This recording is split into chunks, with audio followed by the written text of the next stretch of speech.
Ну, вообще Медовый Спас идет, это церковный праздник с Древней Руси. Он отмечается 14 августа.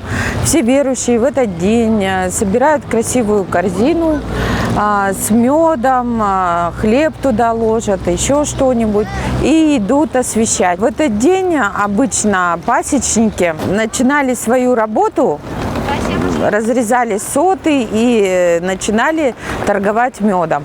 Отсюда Медовый Спас и идет этот праздник с Древней Руси.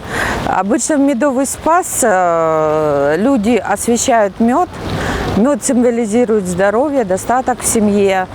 Ну, так как мед – это уникальный продукт, который создан самой природой. Вот. И поэтому этот праздник очень пользуется большой популярностью среди населения. Вообще каждый год стараемся удивить приятно удивить своих покупателей, гостей. Мы устраиваем концерты, да, на Медовый Спас обычно. И у нас идет угощение блинами и медом. Но так как в этом году нельзя, да, мы тогда решили, угощение нельзя делать и проводить концерт тоже нельзя. Но мы решили все равно не оставить наших покупателей без сюрприза. Поэтому каждый, кто придет на праздник Медовый Спас, мы будем дарить лотерейку на розыгрыш большой бочки меда 30 килограмм.